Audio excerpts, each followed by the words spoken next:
Muchas gracias, Ariel. Bueno, junto con Ariel y con Daniela, les hacemos un gran saludo a todos los participantes hoy. He estado un poco enferma, entonces mi voz está un poco quebrada, pero me avisan si es que no me escuchan bien. Vamos a partir entonces con este taller número 2. Bienvenidas entonces, bienvenidas y bienvenidos a esta experiencia digital y colaborativa. Nuevamente les vamos a pedir si es que pueden cambiar sus nombres, poniendo primero el grupo, el número del grupo asignado a su institución. Si son una institución y están juntos, veo ahí al Ministerio de Hacienda, entonces solamente la institución, agregando el número al principio. Y si tienen cualquier problema para hacerlo, Ariel y Daniela nos van a ayudar renombrándolos. Entonces, si alguien, por ejemplo, tiene que conectarse del teléfono, podemos nosotros también cambiarlo para que sea más fácil.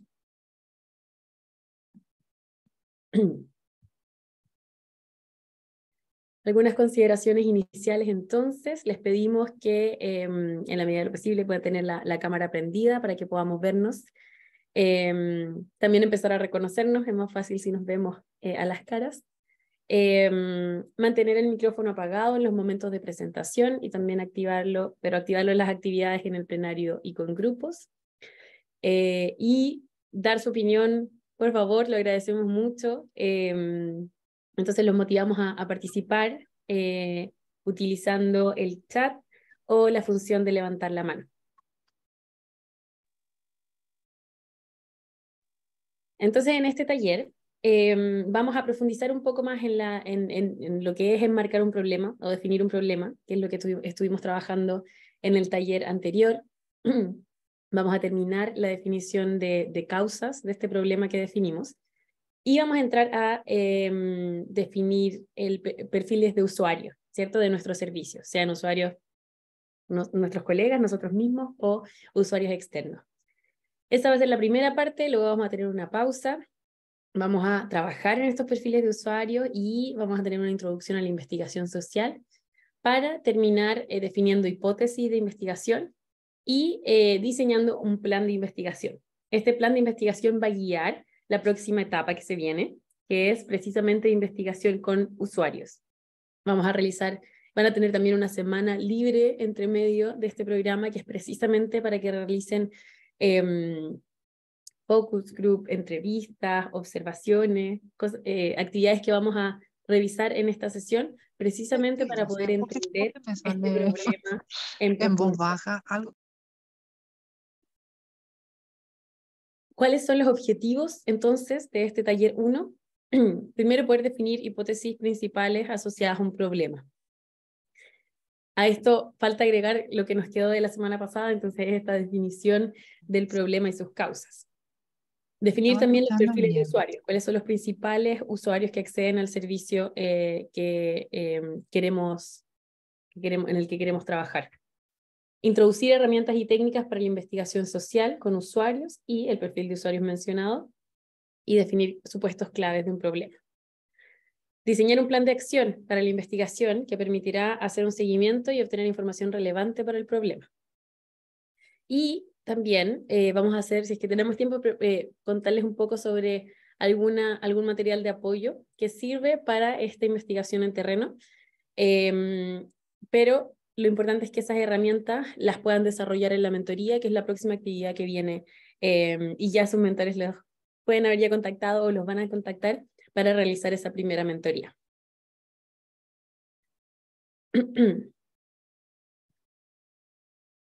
Vamos a partir primero con una actividad de conexión.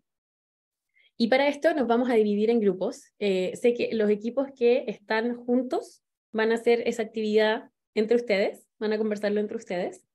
Y las personas que están aquí de forma digital, de forma individual, los vamos a mezclar en grupos. Entonces la gracia es que primero puedan conocerse, entonces que se puedan presentar y luego conversar con respecto a qué barreras y oportunidades para innovar vemos en nuestras instituciones. les vamos a compartir entonces, ya va, el link, hay un espacio en Miro para que lo puedan trabajar. Entonces, idealmente, una persona de cada grupo que se va a formar, que pueda tomar la dirección para escribir. Aquí va.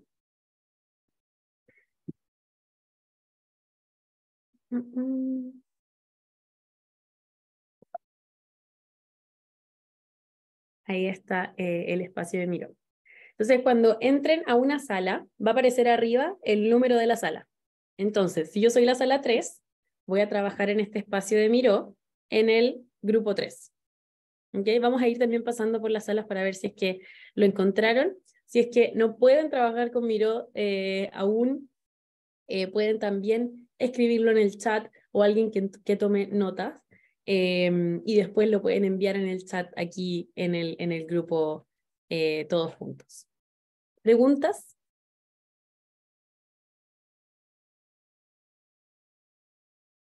¿No? Si es que llegan a su grupo y no hay nadie, pueden salir de la sala, volver a esta principal y acá los podemos reasignar a una nueva sala. ¿Ok? Vamos a tener 10 minutos entonces para esta conversación. Así que démosle a Ariel. Un segundo, ¿por qué? Hola.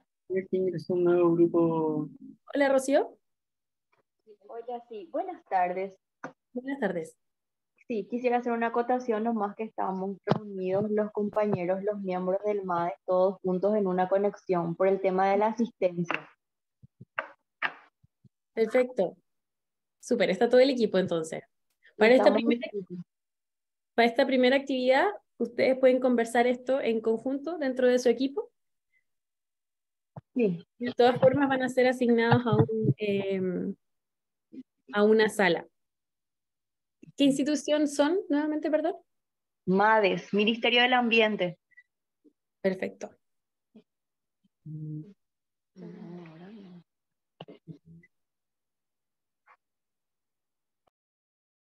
Disculpe, ¿es la que está con nombre Rocío Santa Cruz? ¿Están todos juntos? Sí. La pantalla de Alba. O esta institucional.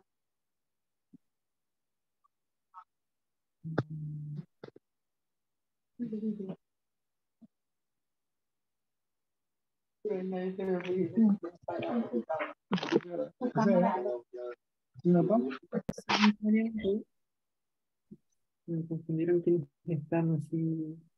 Grupos complejos. Voy a abrir la sala y después vamos a si es que alguien queda pendiente, ¿sí? Vamos entonces. Súper. Muchas gracias, Ariel. Gracias.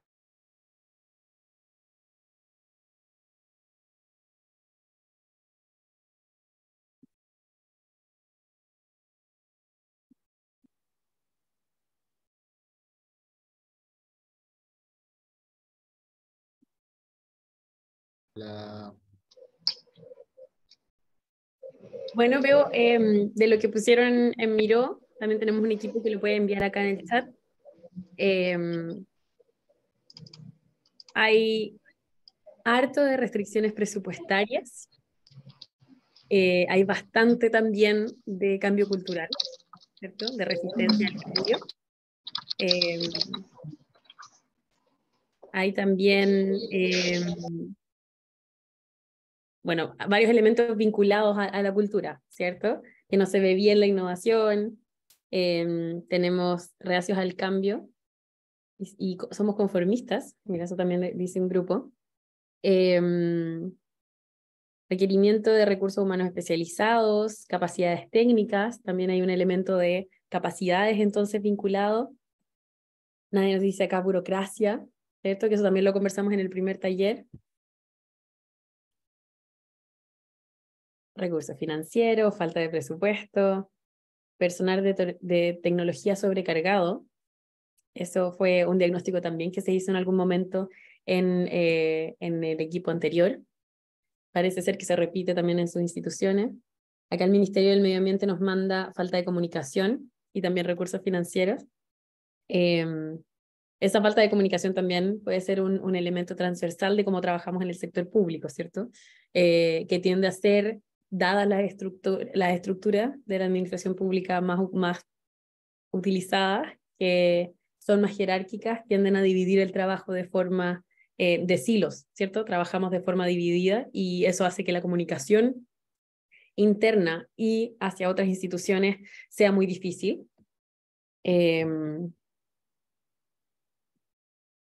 Falta de trabajo en equipo, se menciona acá también.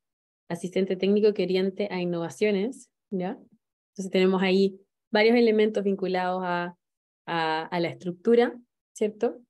A la estructura organizacional, a la cultura organizacional, a los presupuestos, a las capacidades.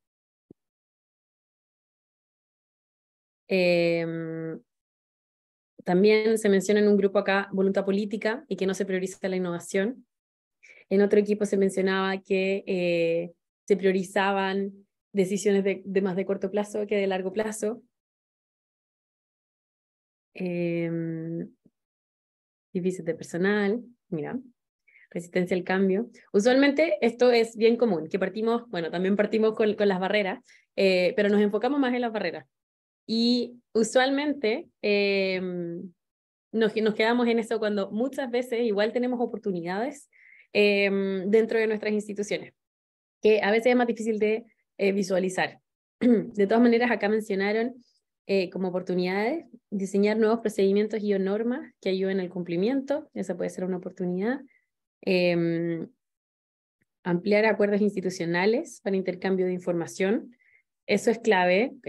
Si trabajamos frente a, por ejemplo, proyectos o dinámicas de intercoordinación o de coordinación entre instituciones que ya existen de antes, volver a esos proyectos en los que ya existió un trabajo, en los que ya existió una conexión, también es una gran oportunidad para trabajar sobre ello, y eso puede ser entre instituciones o también dentro de nuestra misma institución. Entonces, averiguar también cuáles son los proyectos que en el pasado han sido exitosos en nuestras instituciones es muy relevante porque nos ayuda a identificar a personas que ya han llevado a cabo proyectos innovadores y también a aprender sobre cómo fue esa experiencia. Esas también son oportunidades y aprendizajes que podemos sacar. Otro equipo menciona el enfoque en el ciudadano, que requieren mejoras en los tiempos y reducción del proceso, precisamente. Toda necesidad institucional es una oportunidad de innovación. Bien, súper bien eso. Tendencias globales que se encuentran ratificadas por Paraguay que incentivan la innovación.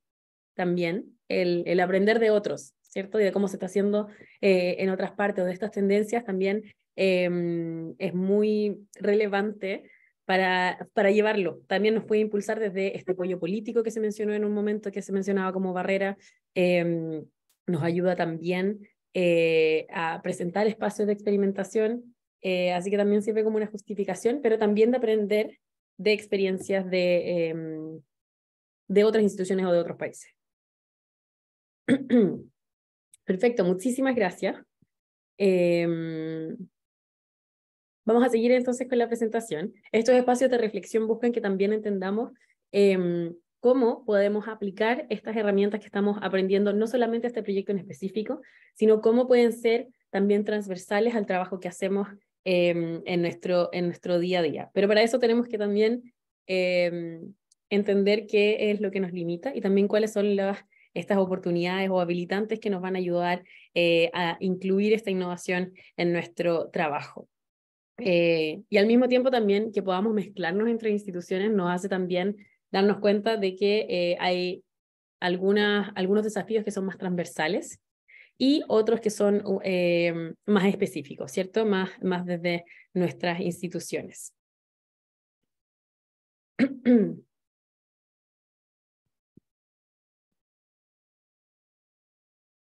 Vamos a seguir entonces y aquí va. Entonces, este taller se enfoca en la introducción de herramientas para la investigación social, ¿cierto? Y entramos en esta primera fase. Lo que hicimos el año pasado, el taller pasado, fue en la exploración institucional. Entonces, básicamente, juntarnos a conversar cuál es el problema que creemos que debemos abordar, solamente desde su visión, ¿cierto? Desde lo que ustedes creen por dónde deberían partir. Esta primera fase, la fase 1 de investigación del problema, implica salir de nuestros supuestos, salir de nuestro espacio de trabajo para ver distintas miradas y entender este problema desde todas sus posibles aristas. Para esto, la primera herramienta que se plantea es esta definición del problema. Y tenemos distintas formas de entender este problema, de cómo lo enmarcamos. Entonces, si por ejemplo vemos esta imagen, podríamos asumir que existen distintos problemas vinculados a ella, ¿cierto? Partimos entonces con esta pregunta de cuál es el problema. Y podríamos decir que el problema es que hay basura en el canal, ¿cierto? Es visible y se ve en toda esta imagen. También podríamos decir que el problema es que el canal inunda las casas, ¿cierto? Es el mismo problema, pero lo estamos declarando de forma distinta. También podemos decir que el problema es que las personas enferman. Podemos decir también que el problema es que no hay vertederos legales. Podemos decir que el problema es que no hay infraestructura pública para delimitar el canal. O el problema es que las personas no saben que no pueden botar basura ahí. Lo importante de todas estas declaraciones es que a partir de cómo definimos ese problema, es desde dónde vamos a enfocarnos para resolverlo. Y estas declaraciones del problema también se vinculan entre ellas a nivel de causas y consecuencias, que es básicamente lo que empezamos a trabajar también en el taller anterior. Esto nos va a dar un orden lógico para poder entender la profundidad de ese problema. Y podemos tener distintas formas de entenderlo. Existe el enfoque sectorial de los problemas, en donde, por ejemplo, el problema es que el canal inunda las casas, tiende a asociarse a un problema de vivienda, ¿cierto? Después, el problema es que no hay infraestructura pública para delimitar el canal, se vincula más a un problema de obras públicas. Mientras que el problema es que las personas enferman, se vincula a un problema de salud pública. Como trabajamos en la administración pública, tiende a ser mucho más desde el enfoque sectorial, en donde nos enfocamos desde nuestra institución, desde nuestro quehacer, para definir los problemas que nos enfrentamos, ¿cierto? Que vemos. La propuesta de esta metodología es pasar a un enfoque por usuarios, en donde cuando declaramos que el problema es que las personas no saben que no pueden botar basura ahí, es un problema más transversal, va a implicar que de distintos enfoques y por lo mismo puede que de distintas instituciones que lo aborden, y es un problema más a nivel transversal de ciudad o también de instituciones reguladoras. Cuando mencionamos que el problema es que las personas enferman, estamos poniéndonos desde, independiente que sea, también desde una lógica más sectorial y que esté vinculada a salud, está declarado desde una perspectiva de los usuarios, en este caso los vecinos al lado de este canal. La forma entonces como declaramos estos problemas es importante.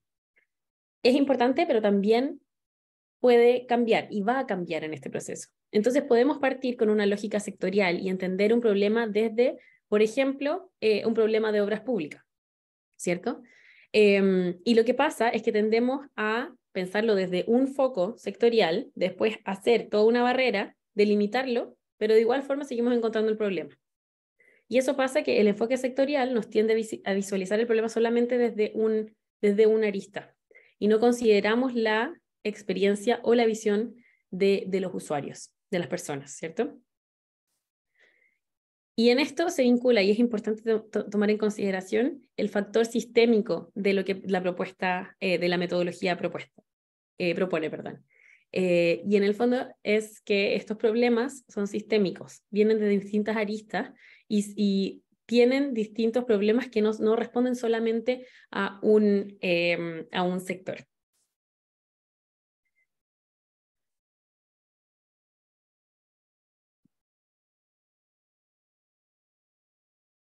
Aquí vemos entonces cómo cambia también cuando tenemos esta definición del problema para cuando definimos para quién es un problema y por qué es un problema. En el fondo podemos también declarar que un problema grande se divide en estos subproblemas y que estos tienen distintos usuarios. Lo que vamos a hacer ahora entonces es volver a este análisis de causa y efecto, que fue lo que no alcanzamos a terminar en el taller anterior. Pero ahora tomar en consideración esta perspectiva. Entonces, ¿cómo declaramos esta problemática que va en este diamante al medio? Y cómo esto se vincula a otros problemas, ¿cierto? Que van a ser causas, o también otros problemas que pueden ser los efectos. Acá lo más importante es que seleccionen este problema como ustedes lo declararon, ¿cierto?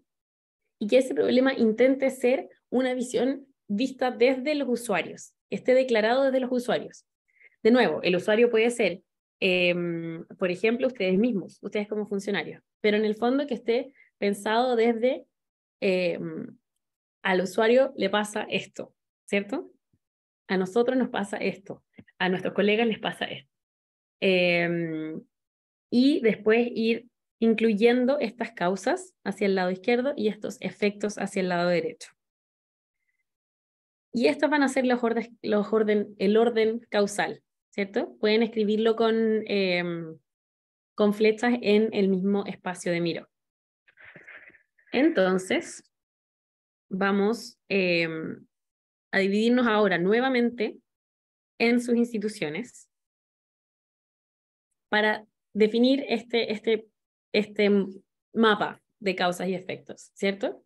Y definir esa descripción final en este diamante de su problema a abordar. ¿Ok? ¿Dudas? ¿No? Bien. A ver, AFD. Sí, una consulta. Cuando hablamos de causa y efecto, en el centro tenés la problemática. Esas siguientes líneas, ¿qué implican? ¿La primera más cercana es la causa cercana o no tiene nada que ver con eso? Sí. De hecho, el primero dice causa directa. Entonces Sí. tratamos de, mientras más cerca esté del problema, que sea la causa más directa, y después podemos preguntar, ¿qué lo causa? A esa causa que identificamos. Y vamos por Correcto. Van canenándose. Ok, Y gracias. mismo para los efectos. Tenemos el problema y decimos, ¿qué genera? Y esas primeras respuestas van en la primera línea. Después Perfecto. tomamos uno de ellos y de nuevo, ¿qué genera? Y eso es como un árbol. Ok. Nos vamos a ir paseando también en los mismos grupos para ir viendo si tienen dudas específicas de su proyecto. ¿Ok? Súper. Nos vemos entonces. Tenemos 20 minutos para esta actividad. Excelente. Voy a abrir las salas entonces. Súper. Que les vaya bien.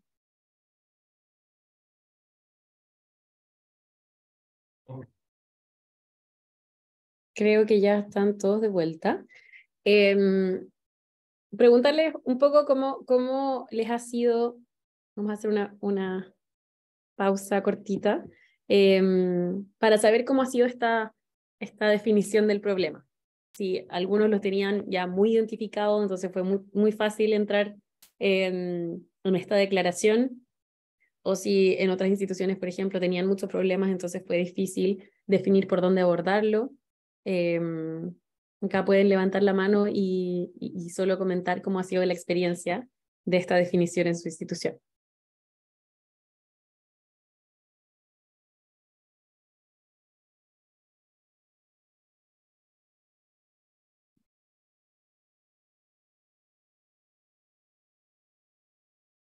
Mariana, ¿puedo intervenir? Sí, Rebeca, por favor. Bueno, acá estuvimos hablando desde el equipo de MDS, habíamos adelantado ayer el trabajo, entonces teníamos ya una construcción de la problemática, la causa y el efecto, pero no teníamos en mente esto de centrar en las personas, así es que eso sí nos dificultó mucho más volver a reelaborar vamos a decir, la problemática central porque es como un cambio, pequeño cambio de paradigma que nos está costando. Pero más o menos logramos enfocar de alguna forma. Súper. Bueno, en eso también tendemos a pensar en usuarios, siempre en el usuario final, ¿cierto? En la ciudadanía. Y muchas veces para mejorar esos servicios necesitamos mejorar cómo hacemos nuestro trabajo. Y como hacemos nuestro trabajo, implica que nosotros también somos usuarios de estos servicios en distintos formatos. Entonces, siendo usuarios, nosotros también podemos definir estos problemas poniéndonos a nosotros ahí. Y eso también es centrarse en los usuarios. Equipo AFD. Hola Mariana, ¿qué tal? ¿Cómo te va? Teníamos nosotros una duda, queremos saber cómo podemos definir un poco la priorización o priorizar los efectos y las causas, ¿verdad? ¿Cuál viene antes que el otro? O sea, esa es un poquito nuestra duda, porque parece que muchas veces están en el mismo nivel, tanto las causas como los efectos. En general lo ocupamos para cosas distintas. Los efectos de un problema nos ayudan a entender la profundidad de este. ¿Por qué es importante cambiarlo? Lo que a su vez nos ayuda, por ejemplo, a comunicar el por qué tenemos que cambiarlo, ¿cierto? Mariana, yo me refiero, por ejemplo, hay causas que vienen de otras causas. Sí. Entonces, en ese sentido, no te digo, cuando tenemos varias causas, ¿cuál viene primero, cuál viene después? O sea, esa parte es lo que nos costó un poquitito. ¿Cuál es más directo? ¿Cuál es más directo? ¿Cuál es la causal de la causa? Sí. Es muy delgada la línea, digamos, a veces, en esas causas. Sí. De todas maneras, y no es, o sea, ahí precisamente lo que vamos a entrar ahora es a investigar en cuál podría ser ese orden. Ahora estamos trabajando solamente con respecto a sus supuestos, con respecto a este problema. Después, cuando vayamos a preguntarles, por ejemplo, a los usuarios, o preguntémosle a expertos o a nuestros colegas, o revisemos literatura al respecto, todos los tipos de información que podemos obtener, podemos darnos cuenta que la causa principal es algo que no habíamos considerado inicialmente, o que una causa que creíamos muy indirecta es en realidad la más directa, y eso es lo que vamos a entrar a hacer ahora. Que en el fondo este árbol son todos nuestros supuestos con respecto a la idea, en qué se sostiene ese problema, no la idea, perdón, el problema. Entonces, todas estas ideas que sostienen el problema, tenemos que investigarlas. Y ahora vamos a entrar en eso. Y para eso está bien si ustedes definen cómo vamos a partir por estas tres que creemos que son las más importantes. Y el mismo proceso nos va a llevar a entender si efectivamente son las más importantes, si es que hay otras que no estamos considerando, si es que hay unas que son más causa principal que otras, y también en dónde tenemos que atacar para resolver este problema.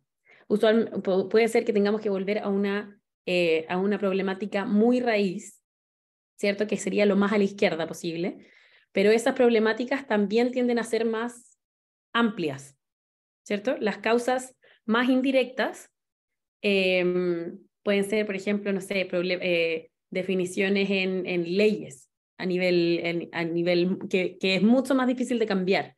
Entonces también podemos priorizar con respecto a cuáles son las que sí podemos accionar y que generan un cambio en este problema sin necesidad de pasar por ese camino que es más largo. Pero el primer paso es hacer este mapa. Y desde ahí vamos a definir estas hipótesis con respecto a este problema. ¿Ok? Otra cosa bien importante es también entender que todo esto se va a mover. Parte de la experimentación y parte de la innovación es probar y tratar. Entonces, nos lanzamos con una idea, probamos si es verdad o no en esta fase.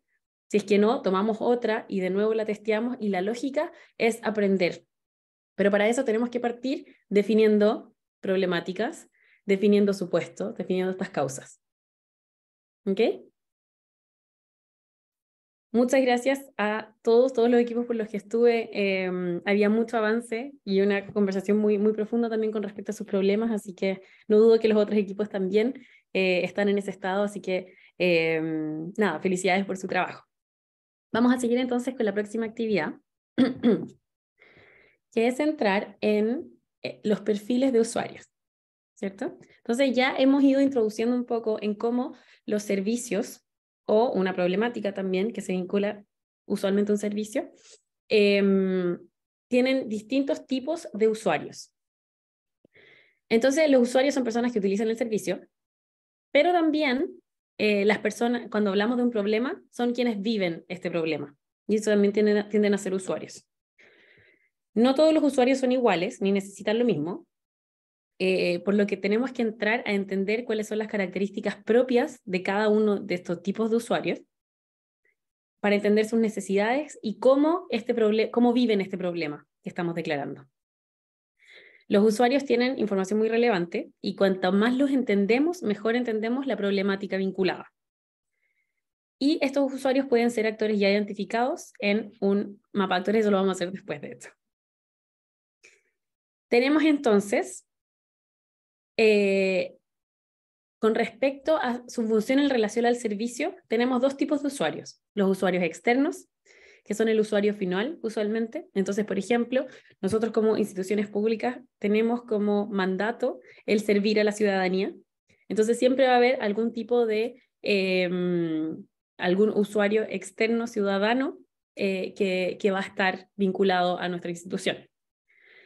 Por otro lado, tenemos usuarios internos, que corresponde a los servidores públicos que entregan el servicio o producto de la ciudadanía.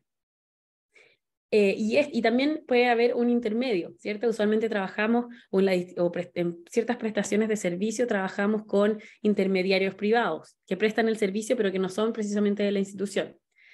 Y podemos ir mapeando, entonces, a estos distintos tipos de usuarios, dependiendo de si prestan el servicio o reciben el servicio.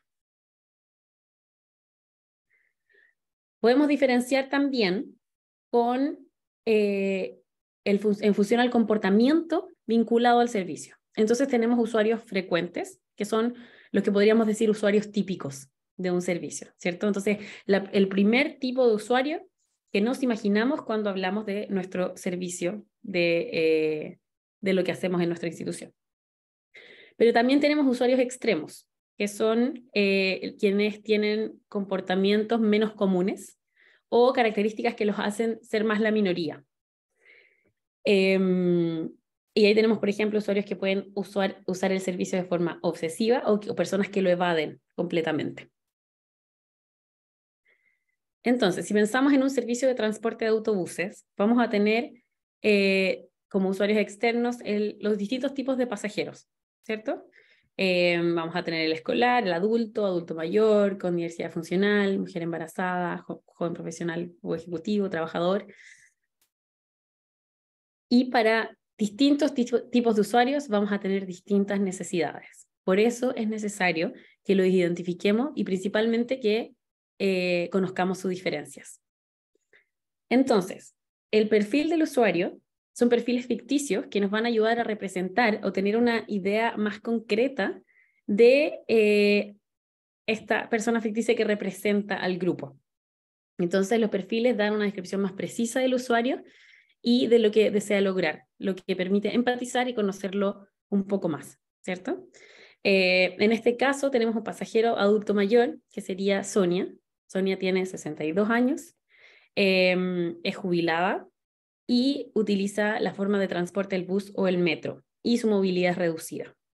Entonces a Sonia le cuesta mucho subirse al bus, dado que es muy alto para ella. De todas formas lo prefiere frente a la cantidad de escaleras del metro. Cuando pensamos entonces en este servicio de transporte, esas necesidades no van a ser las mismas para, por ejemplo, el pasajero escolar. El pasajero escolar va a tener otras necesidades vinculadas a este servicio. Y podemos ir viendo también, cuando tenemos ya definido quién es el usuario, para quién es un problema, identificamos ese usuario solamente y vemos las diferencias dentro de ese grupo de usuarios, ¿cierto? No tenemos que identificar todos los usuarios que existen, sino solamente los que efectivamente se vinculan al problema. Vamos entonces ahora a tomar una pausa de 10 minutos y a la vuelta, así que pueden aprovechar la pausa para pensar en sus usuarios internos, externos, frecuentes y extremos, porque a la vuelta vamos a trabajar precisamente en identificar estos usuarios que se vinculan a sus problemáticas. ¿Ok? Yo tengo entonces las 45. 3:45, nos vemos 5 para las 4. Disculpen, antes de que nos vayamos, quisiera pedirles que si pueden, no se desconecten de la sesión, porque ya las tenemos asignados a los grupos, están con los nombres listos, todo eso se desorganiza si es que se salen.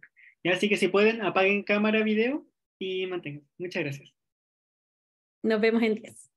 Nos vemos.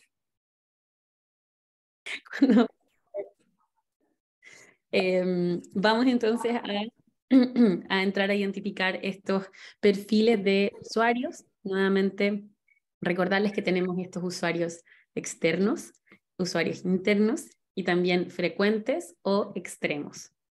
Entonces, vamos a tener este mapa que tiene la mezcla de estos dos tipos, ¿cierto? Sean externos o internos, extremos o frecuentes. Entonces, cuando pensamos en este mismo servicio de transporte, vamos a tener los pasajeros, que son frecuentes y externos, ¿cierto?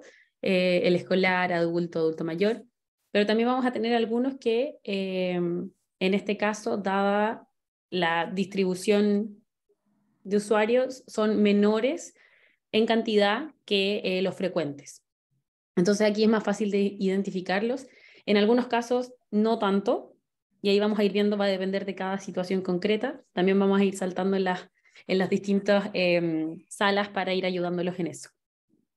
Y tenemos los internos, ¿cierto? Entonces en este caso tenemos los conductores, quienes prestan el servicio, que son frecuentes, y tenemos también algunos que en una medida menor igual están relacionados con el servicio, aunque no lo presten directamente, ¿cierto? Pero de todas maneras siguen estando dentro como del manto más institucional. Pueden ser los controladores o la policía, etcétera. Podríamos hablar, por ejemplo, de los administradores del servicio, dueños de las empresas de micro.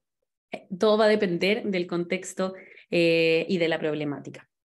Entonces, vamos a tener 10 minutos para identificar en este mapa a sus usuarios. Cuando pensamos en usuarios internos, por ejemplo, de sus instituciones, es importante de que traten de ser lo más específico posible, porque si tenemos de usuarios internos a los funcionarios de la institución y declaramos funcionarios de la institución, es muy amplio, ¿cierto? Vamos a tener funcionarios de distintas áreas, con distintas funciones, vamos a tener autoridades, etcétera. Tenemos muchos, mientras más divididos tengamos estos usuarios, es mejor para el análisis. Y la segunda etapa va a ser, vamos a tener 10 minutos también, no 20, 10 para la primera parte y 10 para esta segunda parte, es completar este perfil del usuario. Van a tener 2 espacios, así que pueden, si que alcanzan a hacer 2, mejor, si no con 1 vamos a estar bien. Y acá pueden incluir pueden hacer un dibujo, pueden dibujar con Miro también, hay un lápiz con el que pueden dibujarlo, o pueden pegar una imagen, también pueden buscar emojis, que en el menú de la izquierda tienen muchas opciones Miro para poder hacer eso. Entonces podemos darle un nombre también, que es importante, aquí abajo de la imagen. Y en este espacio en la derecha, arriba, la gracia es describir una frase típica de este usuario, que describa un poco como las cualidades principales o sus puede ser vinculado a estas expectativas del servicio. Entonces vamos a tener ese espacio de cuáles son las expectativas con respecto a la experiencia que esperan del servicio. Vamos a tener por el otro lado, un perfil demográfico, entonces edad, estado civil, familia, hijos, educación, ocupación. Si es que es un grupo genérico, ponemos también cualquier descripción de alguien que podría ser o no de este grupo, solamente con la lógica de que podamos generar como una especie de perfil, aunque sea falso, pero que nos podamos identificar, que lo podamos identificar o la podamos identificar de forma más directa. Incluir también un perfil geográfico, donde vive, donde trabaja. Siempre la información más relevante va a ser la que se vincula al servicio o problema. Por ejemplo, si es que es un usuario interno de su institución, puede que no haga mucho sentido el describir dónde vive, pero sí hace mucho sentido en dónde trabaja, ¿cierto? Por ejemplo, con quién trabaja, etcétera. Perfil tecnológico, también si es usuario de Internet, si utiliza dispositivos, aplicaciones, redes sociales, etcétera. Y un perfil más conductual que se vincula a intereses, actividades, hobbies, personalidades, valores, creencias. Eso sería en esta parte. Viviana, ¿tienes una pregunta? Buenas tardes. Mariana, tengo una consulta con respecto al perfil del usuario. No sé si quieres mostrar otra vez, por favor, tu ficha. La ficha del perfil. Sí, me encanta esa ficha del perfil porque yo hago perfil de usuario, ¿verdad? Con respecto a las audiencias, nosotros tenemos un tema que tiene que ver con la información y el uso de la información. Y al respecto identificamos varias audiencias que realmente las audiencias tienen un objetivo por el cual se conectan a descargar la información de nuestra página. Por ejemplo, la gente de las universidades, de las facultades para hacer sus tesis, su maestría, etc. Sí. Sus tesis, maestría, lo que sea. Después también tenemos el tema, por ejemplo, de los fondeadores que podrían estar utilizando esa información para hacer sus análisis de otorgamiento de préstamos, por ejemplo, para nosotros. ¿Verdad? Entonces, eso que yo te menciono, ¿en cuál de estas casillas iríamos a identificar? Porque cada una de esas audiencias tiene un requerimiento diferente. Bueno, si ya los tienen identificados, estos van primero en el mapa. Todos esos que tienen identificados. Ok, esa parte está clara ahora, pero en la otra casilla es la... Lo importante es que para esta segunda seleccionen el que vive más directamente el problema. Para quién es más grave, diríamos. El usuario que tiene más grave. Y ahí completar pueden hacerlos para todos, pero el que más queremos o los que más queremos tener bien claros es cuáles son los que viven el problema de forma más directa. Ok, está bien. Súper, gracias Mariana.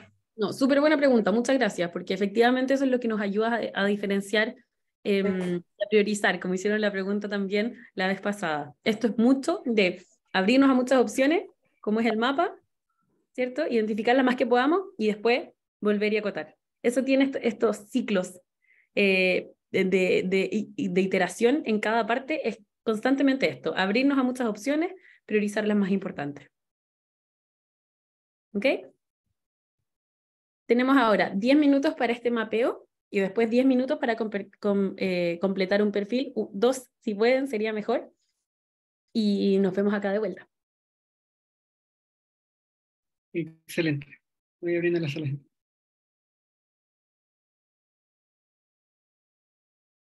Bien.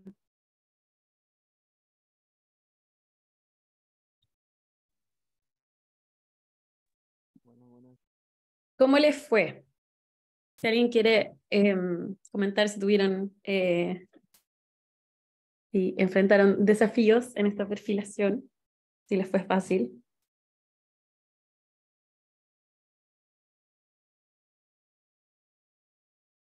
Nosotros queremos arrancar. Hablo por mi equipo. Senatur. Sí. A ver, Rolando. A ver, dame un chiquito.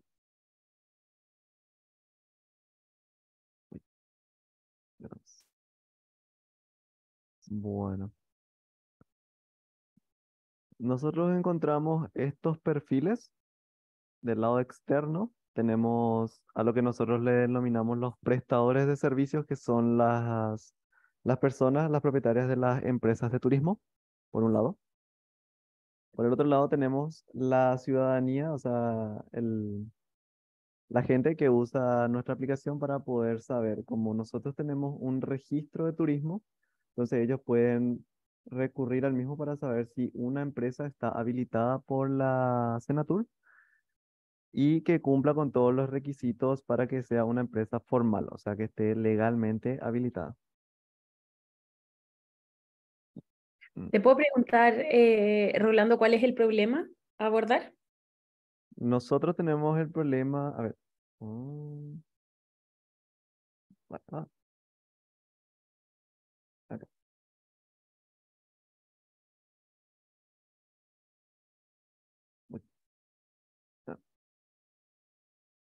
Estos son nuestros problemas. No práctica. Ahí está. Tenemos un sistema, nosotros ahora mismo tenemos un sistema informático que prácticamente implementa mucha burocracia a la hora de formalizar las empresas de turismo. Ujú.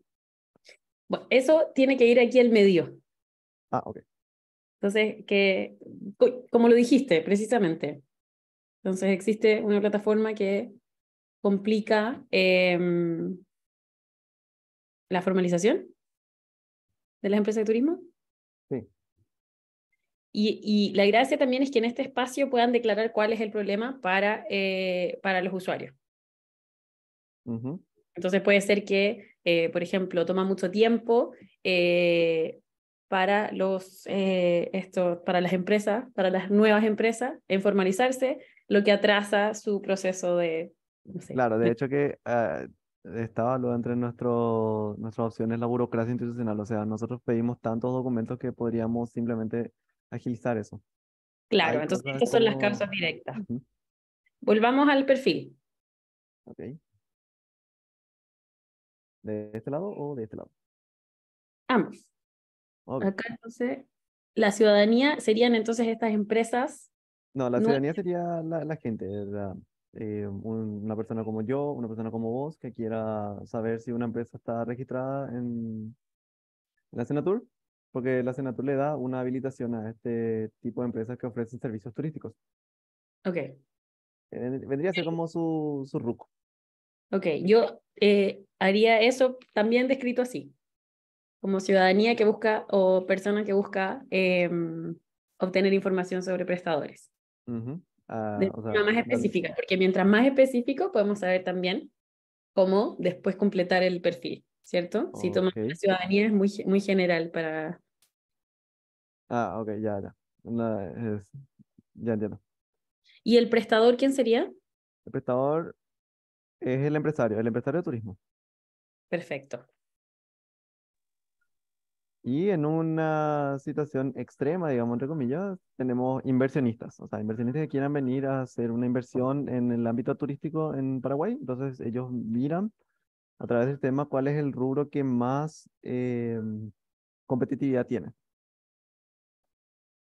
Perfecto. Entonces, en base a eso, ellos pueden sacar sus números, digamos. ¿Y cuál es el primer perfil que completaron en la parte 2? El del prestador, la persona que es el que registra su empresa de turismo aquí en Senatur. Perfecto. Aquí, por ejemplo, nosotros encontramos realmente unas cuantas cositas que nos llamaron la atención, como por ejemplo, nuestros usuarios pueden tener entre 18 años a 60 o más. O sea, es indistinto. O sea, pueden ser inclusive señoras de la tercera edad o señores de la tercera edad que tengan una posada y quieran registrarse porque quieren formalizar su empresa, ¿verdad? Ujú, Pero estas personas pueden tener más de 70 años. claro. Ahí es Eh, interesante también, perdón, te interrumpo todo el rato, pero solamente para ir dando observaciones que les sirvan a todos. sí, Como, por ejemplo, acá tenemos el usuario final, ¿cierto? Que es a quien al final le afecta esta problemática. sí. Este usuario también van a tener distintas características. Y acá nos damos cuenta cuando completamos este perfil, que por ejemplo, el usuario que tiene 60 va a ser distinto, o más de 60 que tiene 70, va a ser distinto al usuario que tiene 18. Por supuesto. Y ahí podríamos decir, por ejemplo, entonces, usuarios, prestadores de la tercera edad y después usuarios prestadores jóvenes, ¿cierto? El Sí. joven puede moverse un poco más para saber más rápido el cómo bypassear un poco esa cantidad de papeles que les piden, Ujú. ¿cierto? Sí. Por ejemplo, acá no estoy solamente asumiendo, poniendo supuestos. Mientras que el adulto mayor, que lo tiene que hacer, va a tener muchas más restricciones para hacerlo. Si es que, por ejemplo, se les piden todos los papeles a través de una plataforma digital. Así mismo. Es así Ahora, mismo. cuando evaluamos esos dos perfiles, el prestador más joven y el prestador adulto mayor, puede que los adultos mayores no emprenden tanto a esa edad, ¿cierto? Parten emprendiendo de forma más temprana, entonces probablemente ya tienen inscritas sus empresas, por lo que se convertirían en el mapa anterior, en usuarios extremos. En comparación al usuario más joven, que puede estar partiendo su empresa, entonces sería un usuario más frecuente. Okay. Todas esas definiciones, en el fondo, las hacen ustedes, pero mientras más desglosado tenemos a cada uno de estos perfiles, más podemos entender esas diferencias. Y por eso, cuando completemos este perfil, también entendemos sus necesidades más específicas. Como eso, por ejemplo. Donde se consigue un lugar para escanear, por ejemplo, si es que tiene los papeles en físico. Y una persona joven podría decir como, ¿qué es el escáner? Le saca una foto y listo. Mientras que... El adulto mayor te va a decir, no tengo ni idea. Entonces, esta es la lógica y la gracia de este ejercicio. ¿Cierto? Igual ahora sé que no lo terminaron de completar y precisamente van a tener más tiempo en la mentoría para terminarlo. Pero va en buen camino. Y además también me gusta mucho eso como de entender que esos prestadores son un grupo muy amplio. Entonces, mientras más amplio es el grupo, también posiblemente podemos dividirlo. Así que muchas gracias por el ejemplo, Rolando y el equipo del CERNAT. Gracias por las acotaciones también. La FDS se quedó sin internet. Por suerte estamos grabando, así que estas cosas pasan y es parte. Pero ahí los veo igual conectados. Nosotros los vemos por lo menos. Vamos a seguir entonces para hacer una introducción a lo que es la investigación social.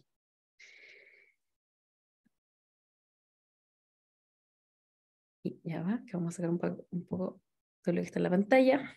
Entonces, ¿por qué hacemos investigación social? Y hay 3 objetivos iniciales. Primero es para comprender un tema, ¿cierto? Queremos aprender cómo se supone que un programa, un servicio o una experiencia deba funcionar, ¿cierto? En profundidad. También desarrollar empatía y experiencia. Por eso hacemos estos ejercicios de entender a estos usuarios, ponerles una cara, aunque sea ficticia, pero vincularnos de forma más experiencial con estos usuarios, comprender mejor entonces los desafíos y aprender algo nuevo sobre lo que las personas necesitan, y también identificar desafíos, entonces buscar oportunidades para darle valor a los usuarios de este servicio. Y esto toma aún mayor profundidad cuando hablamos de un problema, ¿cierto? Entonces desarrollamos empatía y experiencia para entender este problema, comprendemos en profundidad este problema y también identificamos o transformamos el problema a desafíos que nos van a ayudar a encontrar soluciones. Entonces, un elemento clave es la empatía en el servicio público. Tenemos una frase que dice que las relaciones eficaces de servicio público requieren empatía. Comprender la vida de otra persona, ya sea una persona a la que un servidor público pretende servir o un servidor público en otra parte del sistema, requiere empatía, ¿cierto? Siempre tenemos que desarrollar ese músculo de empatía para este tipo de proyecto. Y se trata de una capacidad que puede cultivarse tanto a través de la formación como la recopilación, distribución y creación de sentido sistemático de la información de los usuarios. Y en eso consiste esta etapa, o sea, esta propuesta metodológica, que es obtener información y generar aprendizaje constante de los usuarios, sean usuarios internos, como nuestros colegas, nosotros mismos, u otros actores o otras áreas de nuestra institución, o usuarios externos como la ciudadanía. La gracia es que podamos obtener información, aprender sobre el problema, después potencialmente en las próximas etapas aprender sobre cómo solucionarlo, obtener ideas, mejorarlas, pero siempre tener una lógica de lo que acá se llama Human Learning Systems o sistemas de aprendizaje centrado en las personas, ¿cierto? Y este es el centro de Public Impact, que trabaja mucho con funcionarios públicos precisamente en estos temas.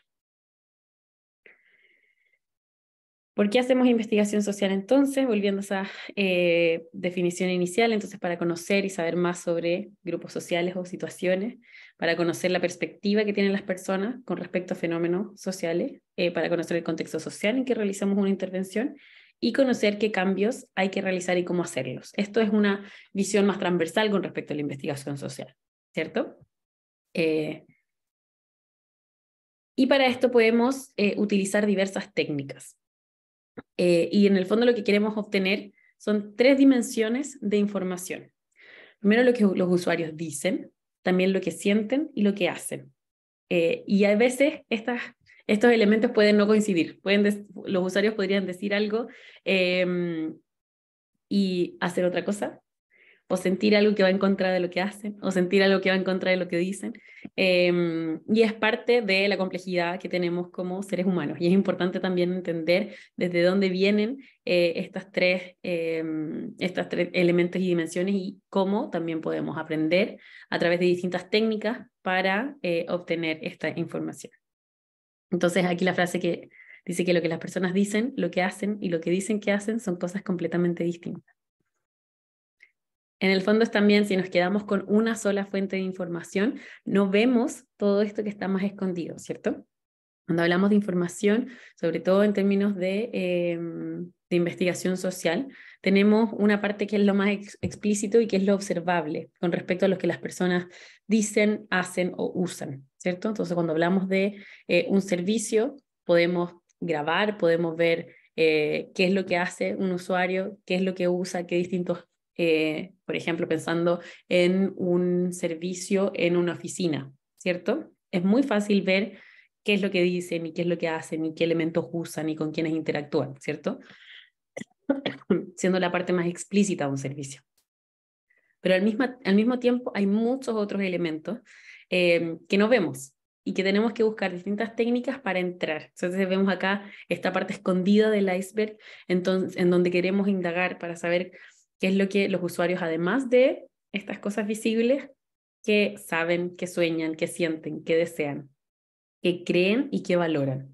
Y estas cosas son muy importantes porque definen la satisfacción de los usuarios. Mientras más profundo, más llegamos a este valoran, vamos a entender mejor también las expectativas del servicio y cómo podemos transformar servicios para que no solamente se adapten lo visible, sino que también lo profundo, la valoración y las expectativas.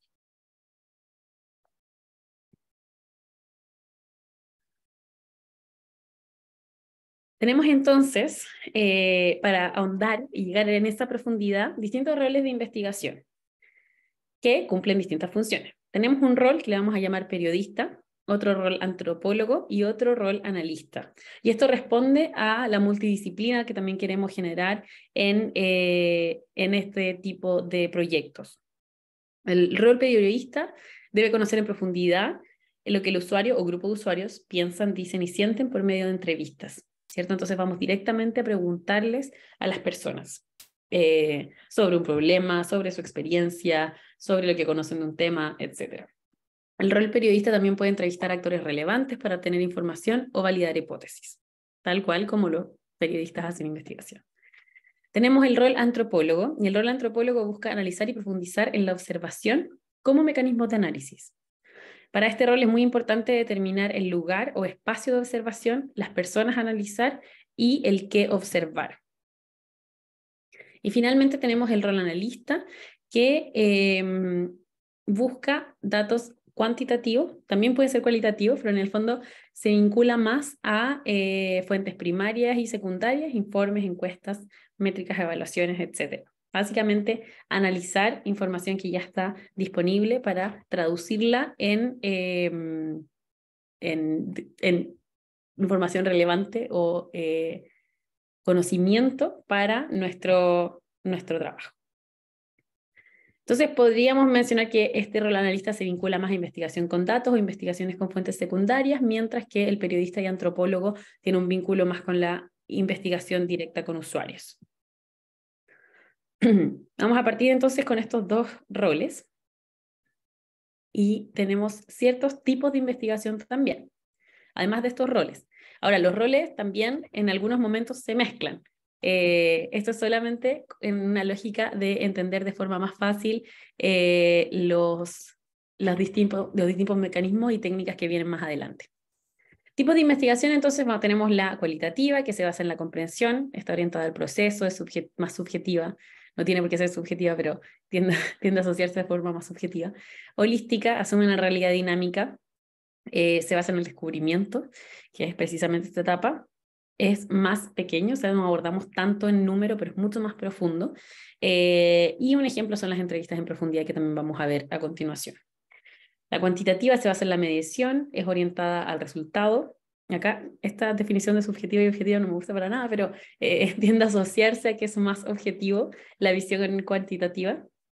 Tiene una lógica particularista, asume una realidad estática, tiene un foco en la recopilación de los datos, que es muy importante para la validación final. Es más extenso, pero superficial, entonces podemos abordar a muchas más personas a través del análisis cuantitativo, pero es difícil entrar en estos niveles más profundos. Y un ejemplo de estas son las encuestas, ¿cierto? Y el análisis de ellas.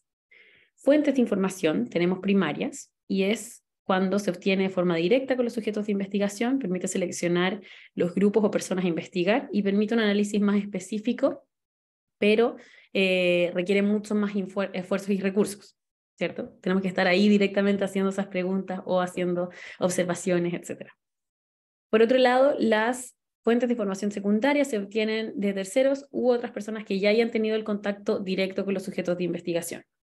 Entonces es importante evaluar la validez de estos datos y también funcionan para análisis más generales con respecto a grupos de usuarios un poco más amplios. Tenemos algunas preguntas acá. Pero es con respecto a la asistencia, y la Dani. Muchas gracias, Dani. Bueno, ¿y por qué es importante todo esto que estuvimos haciendo antes de partir en la investigación social? Básicamente porque emitimos juicios en base a supuestos, ¿cierto? La investigación social nos invita a cuestionar estos supuestos que simplemente que nosotros ponemos en base de un problema.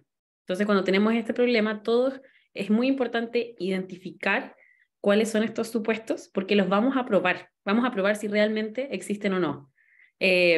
Potencialmente podríamos descubrir que nuestro problema no es un problema, que lo dudo, sino que más bien lo que ocurre es que no es un problema como lo entendemos inicialmente. Porque esos supuestos no los hemos validado y solamente tenemos una visión que es la nuestra, ¿cierto? O nuestro equipo. Lo que queremos es entrar a cuestionarnos esos supuestos, a entenderlos de forma más amplia, a probarnos también en este proceso. Y así es como entramos en las hipótesis de investigación, ¿cierto? Entonces, ¿qué es una hipótesis? Es una explicación basada en supuestos. Acá también existe una línea un poco delgada entre la definición de hipótesis y supuestos. Vamos a hablar en este caso de ambos, pero básicamente son declaraciones que pueden ser sobre causas y o efectos que tienen un problema o una oportunidad inicial, ¿cierto? Vamos a hablar entonces de los supuestos más vinculados a esas causas y efectos, y por eso es tan importante este análisis que hicimos con el diagrama causa-efecto, ¿cierto? Del diamante. También nos sirven de base para iniciar una investigación y nos guían durante el desarrollo de para mantener el foco en el problema que queremos abordar. Nos permite también hacer este árbol lógico, nos hace una orden lógico con respecto a este problema, ¿cierto? Y nos entrega una guía para ver en dónde nos tenemos que enfocar, que también tenemos que testear. Precisamente tenemos supuestos con respecto a cuál debe ser esa área prioritaria. Durante el proceso de investigación podemos entonces validar o rechazar estos supuestos dependiendo de la información que vamos levantando. Un ejemplo, tenemos un problema que es que pacientes del sistema público de salud con enfermedades crónicas no mantienen o no continúan sus tratamientos.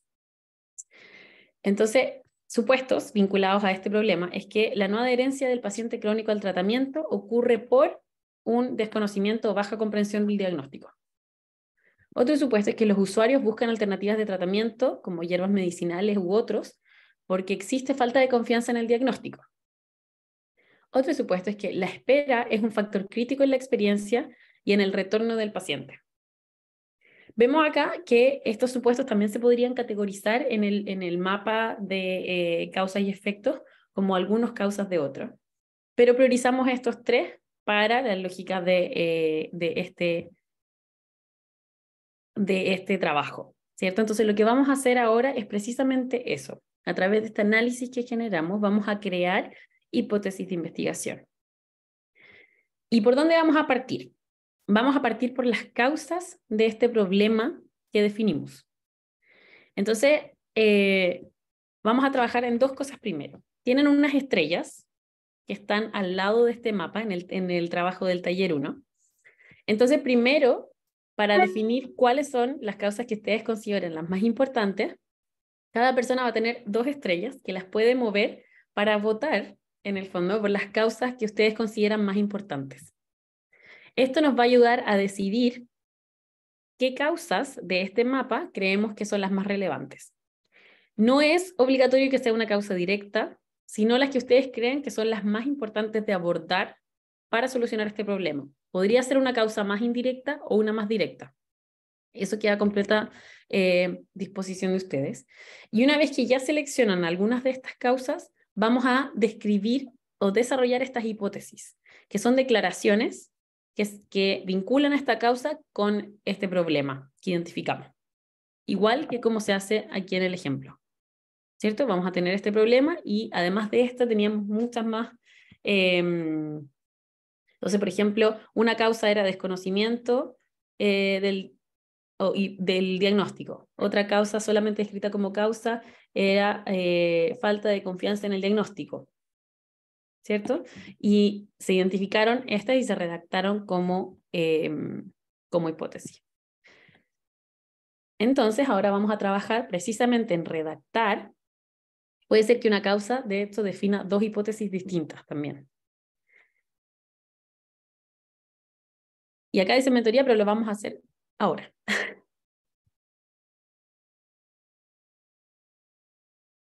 Entonces, ya va, ahí estamos. ¿Dudas? Consultas, preguntas.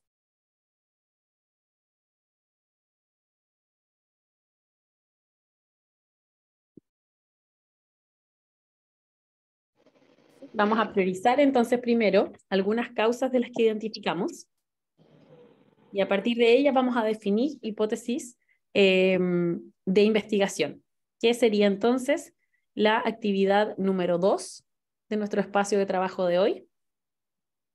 Y ahí tienen espacio para 5. Yo no redactaría más de 5. De hecho, si tienen 3 está bien. Pero eso, tenemos 15 minutos para esta parte. ¿Okay? No es mucho tiempo, lo sé, pero de nuevo van a tener trabajo para espacio para seguir trabajando en las mentorías. ¿Ok? Vamos entonces. Muchas gracias. Y estamos entrando a la sala. Que les vaya bien. Súper, vamos a... Gracias, Ariel. ¿Hay una pregunta por ahí, Rebeca? En realidad queríamos compartir nuestro trabajo porque nos costó muchísimo y no sabemos si realmente tiene sentido lo que hicimos. Vamos. No sé si hay tiempo. No hay, pero hagámoslo rapidito. ¿Puedo compartir pantalla o no? Sí, deberías. ¿Pizarra? ¿Pizarra? ¿Qué pizarra? Desktop. Preferencia del sistema. Abajo en Share Screen. Abrir preferencia del sistema. Ay, Dios mío. No sé. A ver, ¿lo puedo compartir yo? Sí, mejor. Gracias. Anda contándonos por mientras que aquí llegaron. Está bien. Bueno, nuestro problema central es la dispersión de datos en varios sistemas influye en la eficiencia del trabajo del funcionario usuario. Y uno de los problemas que identificamos fue que cada programa desarrollado desarrolló su propio sistema en lenguajes y bases de datos diferentes. Entonces, para eso, una hipótesis que generamos es que los sistemas tienen lenguajes y bases de datos diferentes porque los especialistas no dejaron documentación del desarrollo del sistema.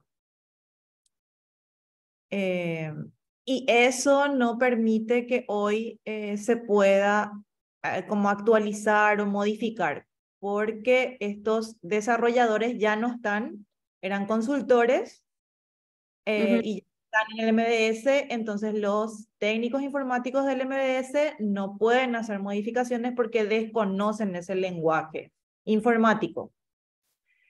Bueno, te tuve que explicar muchas más cosas, ¿verdad? Para dar a entender. La otra hipótesis es, dijimos, ¿será que no tiene que partir del problema central? Que era la dispersión de datos. Entonces generamos una hipótesis sobre el problema central. Y dijimos, la dispersión de datos es un factor crítico para la eficiencia del funcionariado en la toma de decisiones sobre la gestión de los programas sociales. Y el otro ejercicio que hicimos fue de tomar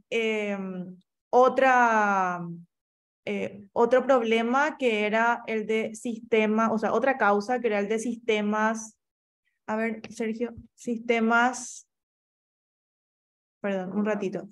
Acá aparece el funcionario usuario de los sistemas se ve restringido en incorporar nuevos datos a causa de las restricciones en modificar los parámetros de los sistemas.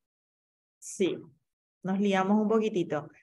Pero la idea es que el funcionario no puede modificar, no puede incorporar, dábamos un ejemplo, ¿verdad? Hoy nuestra base de datos nos permite cargar mujer-varón, pero no tenemos el campo otros, por ejemplo, un intersex o otros géneros. Entonces, no puedo incorporar un nuevo campo en la base de datos. Eso hace que pierda ese dato y que no pueda darlo a conocer, aunque sí puedo tenerlo en físico porque recogí en campo esa información. Pero en el sistema no lo puedo tener, entonces no puedo estar informatizado ni tampoco lo puedo procesar y mostrar a la ciudadanía. Desde mí, lo que estoy viendo acá, encuentro que está muy bueno con respecto a lo que ustedes declararon en las causas. Aborda distintas. Lo que sí es que yo agregaría otra hipótesis con respecto al qué es lo que se requiere, que también es en el fondo como aquí es lanzarse como con por ejemplo, para modificar entonces estas restricciones, se necesitaría, podrían decir ustedes, como un nuevo sistema completo. Ok, ¿como la solución sería? No es la solución, sino en el mismo problema es que ustedes no las pueden integrar, ¿cierto? Sí. Entonces el problema sería un poco el indagar en el por qué no se pueden integrar. Y tenemos ahí en la primera que ustedes describen que no se dejó la documentación o la forma de hacerlo en una etapa inicial. Sí. Entonces esa puede ser una causa y claro, efectivamente cuando entren en esa hipótesis pueden ver que, qué sé yo, imagínense la encuentran y después dicen no, pero igual no se puede cambiar porque existe otra restricción. Entonces esa es la lógica de estas definiciones, pero a primeras yo encuentro que está muy bien. Me gustaría, si es que alguien de otro equipo tiene alguna observación o agregaría otra más o modificaría la que están.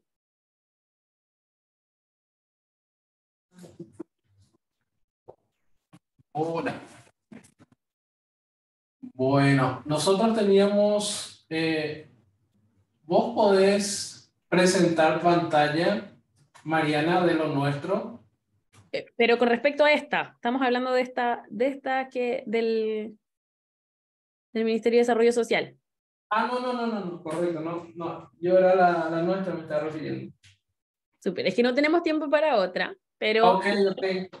siempre que tengamos feedback para otros equipos, por favor mandémosla por chat o comentémosla porque también la gracia es que aprendamos entre nosotros. Y sé que nunca tenemos tiempo y mucho contenido, pero siempre es relevante, así que lo pueden enviar cuando puedan o cuando quieran en el chat. Y de todas formas también van a tener un espacio específico de mentoría, que es en donde su mentor va a estar completamente en su mismo problema y va a saber darle feedback directo. Pero a primeras, Rebeca, yo decir que se ven bien esas hipótesis. Y parte también de este proceso es que partimos con unos, los vamos probando, van saliendo nuevos y hay que dejarse también llevar por ese proceso. Pero se ve bien. Mariana, yo podría acotar algo sobre el caso. ¿Sobre este mismo? Sí. Porque Dale. algo similar a lo que nos pasó en el grupo de la DNSP, cuando vemos que el sistema se preparó con un lenguaje con el que no estaba preparado el funcionario, y además tal vez una hipótesis o una situación que genera eso es la ausencia de una política interna, de cómo vas a preparar ese, o qué cosas tenés que considerar al momento de contratar un servicio o de comprar algún producto, de que justamente tengas un personal que esté preparado para poder sostener eso en el tiempo, sobre todo si no es algo de consumo inmediato. Entonces, la hipótesis ahí del por qué se genera esto para mí es eso, de no nos estamos ocupando de ordenar la casa, solamente estamos comprando sin pensar demasiado en lo que tenemos y lo que vamos a tener y cómo lo vamos a poder sostener. Claro. En eso sí, yo tendría mucho cuidado en cómo planteamos estas hipótesis, que no sean como falta de una normativa, etcétera, porque ahí entramos también, o sea, podemos decir, falta como mecanismos de trabajo de forma más genérica, pero cuando planteamos una solución en la hipótesis, o vamos muy directo a algo que existe o no, la respuesta es sí o no, ¿cierto? La gracia es que podamos entrar en un por qué no existen mecanismos para bla, bla, bla. Sí. Entonces, Entiendo. traducir desde estas hipótesis en preguntas que sean más abiertas para entrar en este espacio un poco más amplio de investigación. Ok. Eso nos costó un poquitito, particularmente a nosotros. Sí, pero esto también es refinar. Y ustedes ya tienen las ideas y de hecho lo que hemos visto van súper bien también en los caminos que están tomando con respecto a estas causas. Es más el refinar el cómo las adoptamos o cómo las entendemos. Pero súper bien. Gracias. Vamos a seguir entonces con la última parte de la presentación. Sé que ustedes ven ahí en sus mapas que queda el plan de investigación y otras herramientas. Eso lo vamos a trabajar en la mentoría, pero ya teniendo estas hipótesis claras, esto es mucho más fácil. Entonces, estas técnicas de investigación se vinculan a estos roles y se dividen también en técnicas cualitativas, cuantitativas o mixtas. Las técnicas cualitativas permiten ahondar en las percepciones, actitudes y aspectos culturales de los actores, de los usuarios de este problema. Generan información basada en la observación de comportamientos, discursos y sentimientos en un contexto real para la posterior interpretación de esos significados. Y se deben adaptar las herramientas a un trabajo de campo digital también, usualmente. Todas estas herramientas pueden existir ahora en ambos formatos.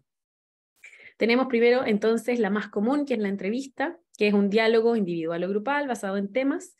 Puede ser una entrevista abierta o más en preguntas específicas y bastante estructuradas. Puede ser más exploratoria, que es lo que le hablamos a estas entrevistas abiertas, en donde vamos generando más un diálogo, mientras que las entrevistas específicas son más pregunta y respuesta directa. ¿Cuándo las utilizamos? Cuando queremos conocer la percepción del usuario sobre la experiencia de un servicio o su experiencia con el problema. Y tenemos estos tipos que son las no estructuradas, semiestructuradas, en las cuales tenemos ciertas preguntas, pero también vamos dejando que la conversación fluya, y las más estructuradas. Y estos corresponden, las entrevistas entonces, al rol periodista. También al rol periodista corresponden los grupos focales, que es un grupo de discusión en torno a una idea, tema o fenómeno social, dirigido por un moderador. Y acá nos faltó el cuándo utilizarla, ahí quedó, pero lo queremos utilizar cuando queremos que este grupo llegue a consensos. Entonces esa es la gracia de la dinámica de este grupo. Tenemos que considerar participar entre 5 o 9, más de eso ya es mucho. Es difícil, tenemos que también escuchar todas las voces. Tienen que existir 1 o 2 moderadores o hasta más si es necesario. La gracia es que el lugar no tenga elementos distractores y que nos podamos concentrar en esta conversación en profundidad. Y en general duran de 1 a 2 horas, podrían durar más dependiendo de la dinámica. Talleres tienen también desde el rol más periodista, pero tienen una dinámica mucho más dinámica en el trabajo. Son conversaciones grupales, pero con actividades aplicadas que tienden a generar productos concretos. Mientras que los focus group o los grupos focales tienden a tener una lógica más explorativa. Estos son más espacios de trabajo que salgan con un producto concreto. Y lo utilizamos cuando queremos conocer percepciones grupales sobre un tema, pero también desarrollar un producto específico. Tenemos desde el rol más antropólogo el safari. Le llamamos safari a una observación participante que se llama safari de servicio desde el mundo del diseño de servicio, y es adoptar una posición de un usuario real y vivir uno mismo la experiencia de este servicio. Cuando lo utilizamos, cuando queremos conocer la percepción de un usuario, pero empatizando desde ese uno a uno, ¿cierto? Entonces, sea desde viviendo esta experiencia. Y luego tenemos la observación no participante, en donde tomamos un rol que no intervenimos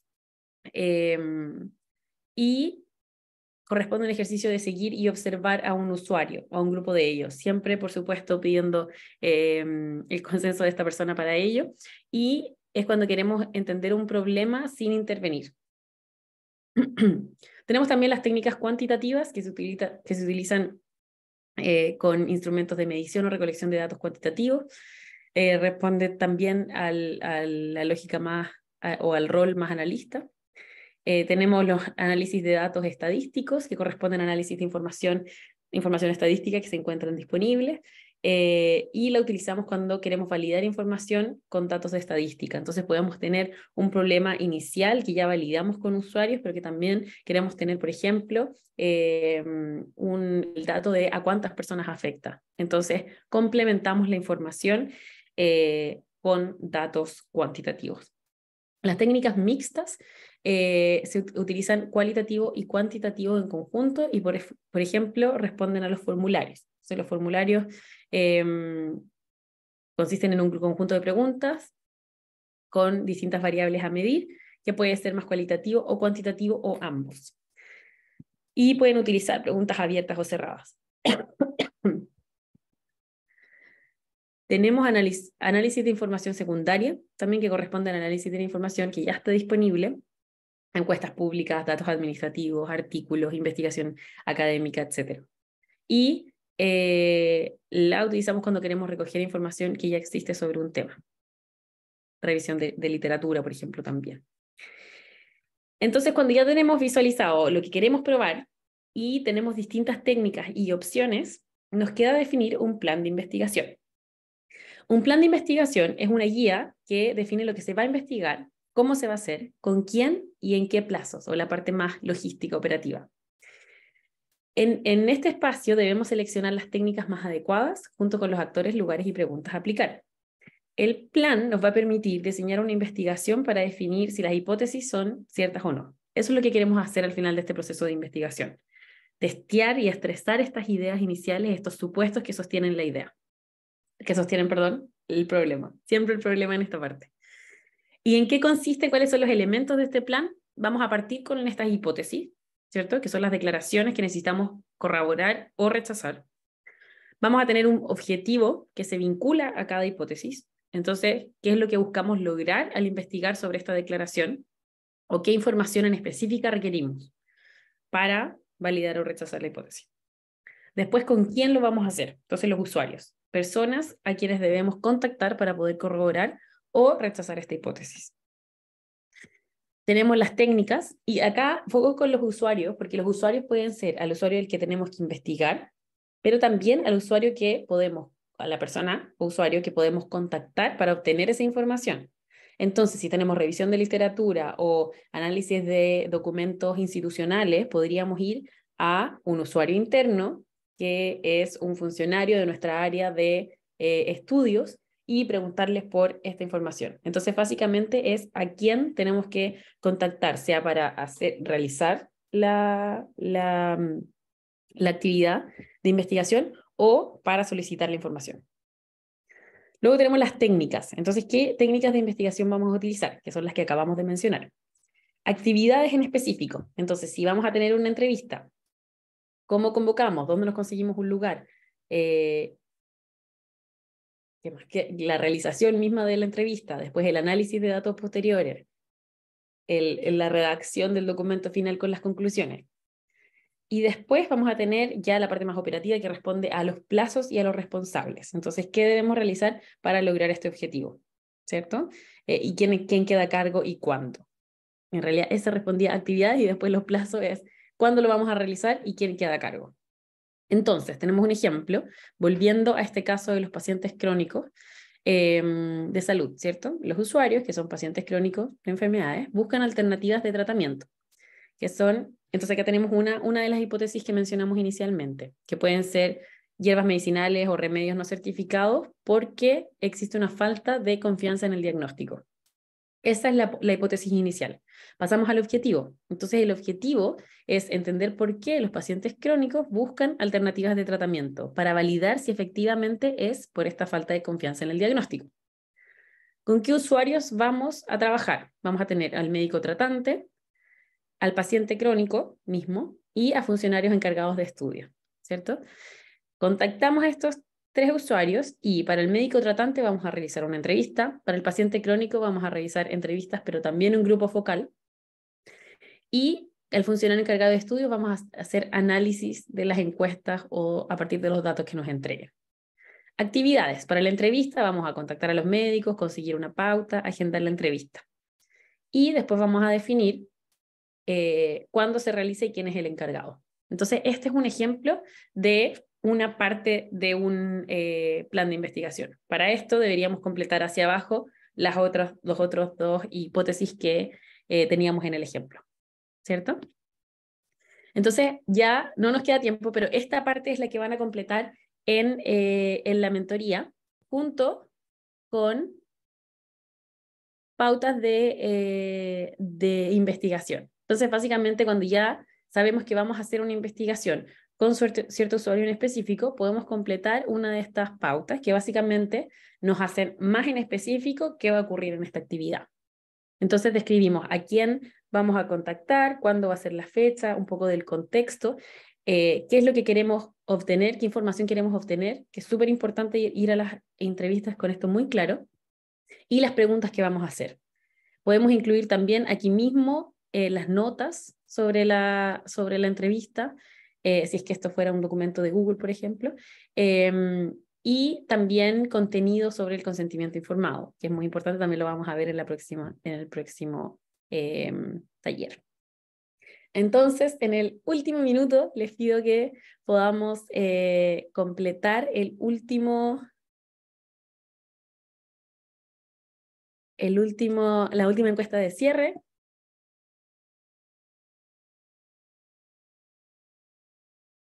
Voy a compartir aquí para que lo vean también.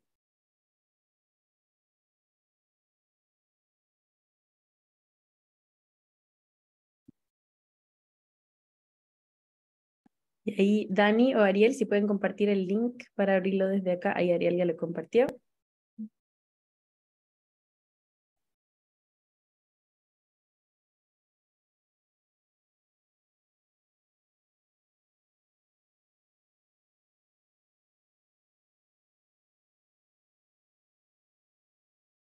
Mientras estamos en esto, aprovechando, me gustaría preguntarles si es que podrían encender sus cámaras para sacarnos una foto grupal, que en la primera sesión nos faltó. Así que, quienes puedan, estén disponibles, tienen sus cámaras, pongan su mejor cara para sacarnos una foto. ¿Ok?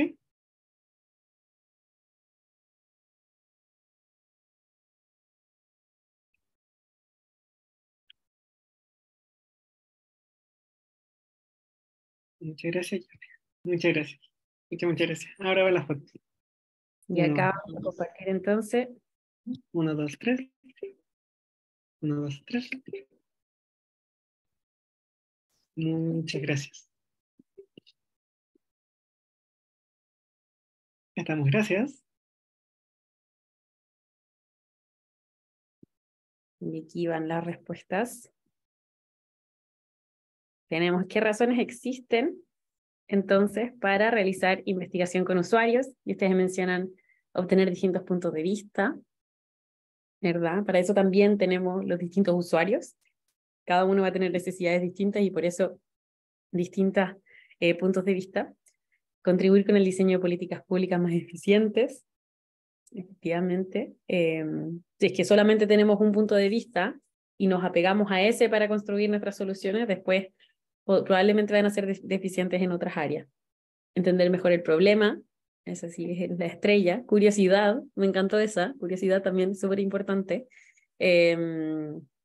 Asigna mayor pertinencia a los supuestos para brindar soluciones a las problemáticas por las que se atraviesan, partir de las necesidades de los usuarios, entender las necesidades reales, obtener retroalimentación para validar la efectividad de lo evaluado, satisfacción de las necesidades de la ciudadanía, obtener retroalimentación de la validez de lo actuado. ¿Realmente es un problema o son varios problemas? Mira, llegar a la verdad, afinar el acercamiento al supuesto, buscar soluciones en forma co-constructiva y buscar soluciones empáticas al problema, saber las necesidades de los usuarios. Súper, muchísimas gracias por sus respuestas. Esto va a quedar abierto también si quieren seguir mandando. Y muchas gracias por su participación hoy, por su trabajo. Ya viene la mentoría en donde la gracia es que puedan también desarrollar y ya terminar de trabajar estas cosas. Sé que es poco tiempo el que destinamos, pero también tenemos que ir avanzando rápidamente porque es mucho contenido. Así que les agradezco su disponibilidad y también su participación. Muchas gracias, Mariana. Hasta luego. Gracias, gracias. Gracias. Muy bien.